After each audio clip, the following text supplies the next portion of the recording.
Ya saya sebetulnya Pak Luhut undang saya undang Pak Luhut, Pak Mahfud teman baik saya dari awal itu. Separuh dari kabinet teman saya sebetulnya. Tapi kan saya terangkan, saya beroposisi bukan untuk memperoleh kekuasaan, tapi untuk mengusir kedunguan dari istana. Itu aja kan. Nah, itu saya jujur katakan, kan dulu saya dianggap pro Pak Prabowo.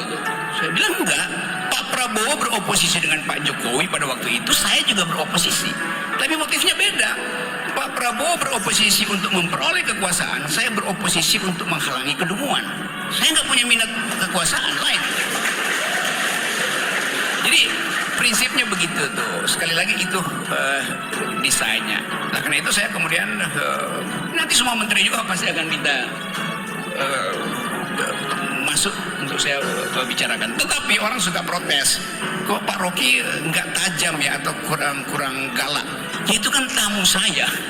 Nggak mungkin saya galak di situ, kecuali ada panel. Kalau di Aceh saya pasti terang. Tapi kan saya undang Pak Luhut, saya undang Pak Mahfud dalam upaya membuka jembatan supaya kita bisa bicara itu. Jangan ada jarak lalu orang saling curiga. Karena saya percaya kalau kita bicara dengan kekuatan pikiran, nggak ada orang yang tersinggung. Jadi saya akan lakukan itu terus. Tetapi mesti diingat, saya tidak pernah beroposisi dengan Pak Luhut, Yunto Pak Mahfud, Yunto Ibu Sri Mulyani. Karena mereka pembantu presiden. Saya nggak mungkin beroposisi dengan para pembantu. Mending saya beroposisi dengan majikannya Pak Jokowi. Dan itu fair, saya bilang kan gitu. Jadi beroposisi itu dalam upaya untuk menguji konsep, menguji kebijakan. Bukan beroposisi karena nggak suka. Semua yang saya terangkan tadi itu adalah basis argumen saya. Dan orang yang mungkin merasa Pak Rocky nggak pernah ditangkap, nggak pernah diproses, berarti ada backing besar. Enggak, backing saya pikiran saya. Dan kalau nggak ada proses di Polda di Jakarta, di Mabes maupun di Polda itu laporan tentang saya mungkin masih ada 30 di situ. Cuman kan Pak polisi merasa ini tiap hari ada laporan Rocky Gerung. Ngapain sih kalian tuh? Lapor aja ke Dewan Pers. Kan Pak Rocky cuma bicara tuh. Jadi bahkan polisi bosen buat nerima laporan saya kan. Karena mereka tahu deliknya apa. Rocky Gerung bicara di universitas. Ya biarin aja forum itu yang uji kan. Ngapain dilaporin ke polisi itu? Jadi itu maksudnya. Jadi saya merasa bahwa ya, bukan karena polisinya murid saya, tapi polisi tahu bahwa ya kalau itu delik akademis, pertengkaran akademis, jangan laporin ke polisi. Susah. Satu waktu saya dipanggil Polda Metro Jaya.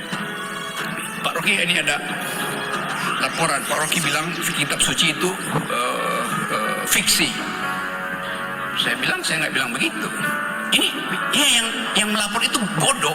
Saya bilang bila fiksi itu menimbulkan imajinasi, maka kitab suci adalah fiksi.